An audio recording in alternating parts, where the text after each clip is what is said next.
A monk helplessly watches as walls rise around him, brick by brick, his punishment for sins that no one will name.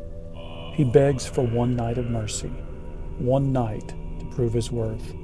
By dawn, he promises, he will deliver a book containing all the knowledge of the world, a task that should take a lifetime, but he'll have 12 hours. When the cell door opens the next morning, the guards expect a corpse. Instead, they find a manuscript taller than a child, weighing more than a man, 620 pages of flawless writing. When asked how he did it, the monk says quietly, "I prayed for help." But who did he pray to? His name was Herman the Recluse. The manuscript he created became known as the Codex Gigas, Latin for the giant book. 36 inches tall, 20 inches wide, 9 inches thick. A book so large it took 2 men to lift it. Over 160 animal skins were used to make its pages. It was bound in wood and metal, each letter drawn by the same hand, the same pressure, the same rhythm. The Codex contains a universe, the complete Old and New Testaments, letter perfect in Latin, Josephus's histories, the story of Judea and Rome, an encyclopedic summary of everything known, grammar, medicine, mathematics, agriculture, warfare, architecture, etc.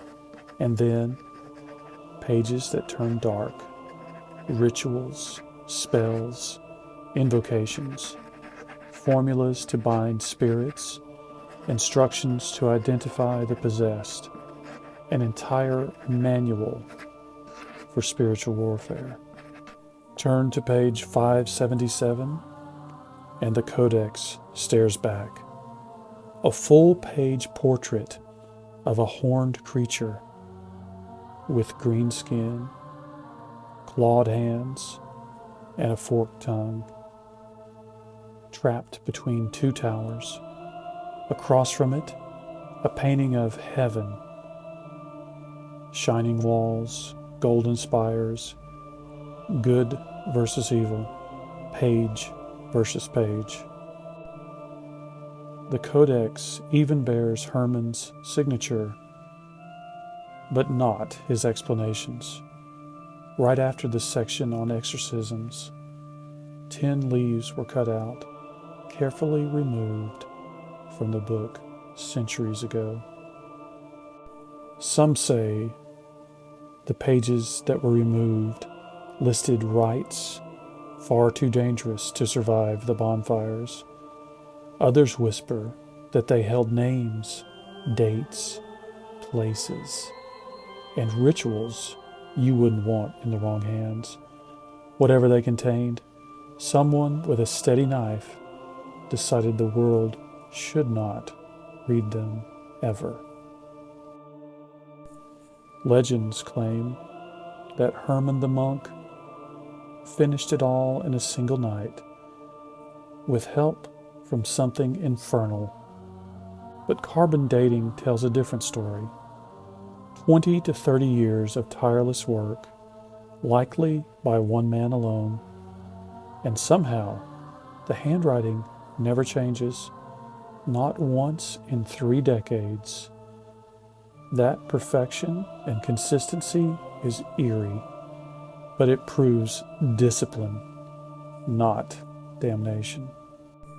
By the 1600s, the Codex had survived wars and fires. In 1648, during the 30 Years' War, Swedish soldiers seized it as treasure. Today, it rests in the National Library of Sweden, every page digitized. You can scroll the devil's stare from your phone, and somehow that makes it even stranger. Each page is heavy with materials and with meaning. vellum from 160 animals, iron gall ink that blackens with air, gold leaf that catches candlelight like living flame. The Codex doesn't just feel heavy because of its size, it's heavy with intent. Just north of the monastery where the Codex was written stands Houska Castle, a fortress whose design makes no sense. No trade routes, no well, no kitchen, no source of water. And its arrow slits don't face outward, they face in, as if the builders weren't trying to keep invaders out, but something else in. Before the stones were laid, villagers told of a crack in the limestone, a pit so deep that stones dropped inside were never heard to land. They heard whispers, screams, and words in a language they didn't know. They called it the hole to hell. By the time of Herman the monk, those whispers had grown into terror. Livestock mutilated, travelers vanishing, bodies found twisted into impossible shapes. The priests couldn't stop it. Their prayers failed. They needed something stronger, a manual for spiritual warfare. And just a few miles away, Herman the recluse monk had written exactly that. Using Herman's Codex, the exorcists fought back. For decades, the darkness quieted, but it was never gone, only sealed away temporarily. In the late 1200s, Duke Ottokar II demanded proof of the pit's depth. Prisoners were offered mercy if they would descend on a rope and describe what they saw. They came back screaming. Their hair had turned white, their words a jumble of nightmares. Frog-like men, shadows with eyes, and something vast watching from below. In his wisdom, Duke Ottokar decided that faith alone wasn't enough. He would seal the hole with stone. Every block quarried from the local limestone, every beam anointed. When the chapel was built above it, it was dedicated to Saint Michael the Archangel, the warrior of heaven, a divine cork on a bottle of nightmares. Locals reported that the sounds from the pit had stopped, mostly stopped, but at night they still saw green light flicker through the cracks in the chapel floor, wings beating softly against the stone, and a smell like burnt metal and roses. Maybe it was just superstition, maybe the way a landscape remembers fear. Eventually, the year 1940 came. The Nazis arrived in Bohemia, and with them, Heinrich Himmler, collector of over 13,000 occult manuscripts, believer in ancient occult power. His orders were simple: secure Houska Castle, excavate the chapel floor. The SS brought radar, instruments, and prisoners. 7 days later, they broke through the stones, blessed by medieval monks. The whole swallowed sound itself.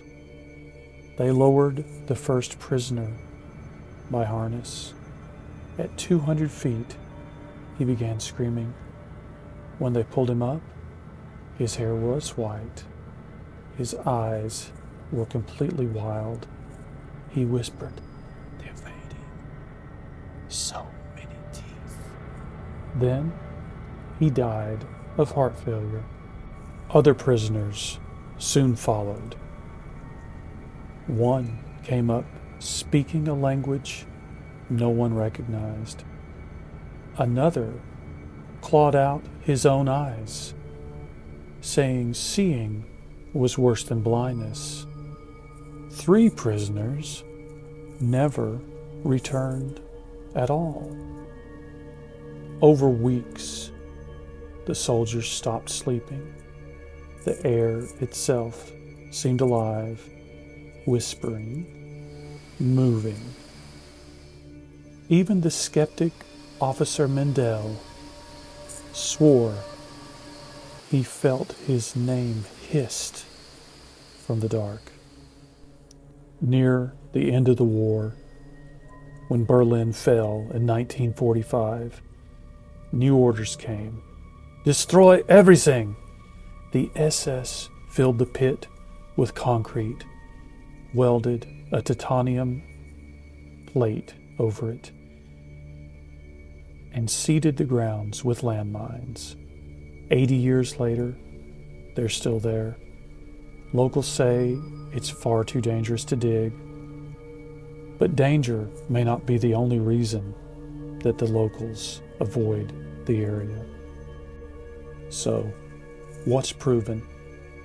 The Codex Gigas exists, digitized, preserved, studied endlessly. Its handwriting and ink show a 25-year creation, not a single night. The contents, biblical texts, histories, encyclopedias, medical treatises, and yes, rituals for exorcism and for protection. 10 pages are missing, cleanly cut. Houska Castle is a real place. Its odd layout, no water, no kitchen, inward-facing defenses, matches early prison designs. The castle was occupied by the SS, and the floor later sealed. What is probable? The pit is a natural sinkhole, part of the region's limestone caves.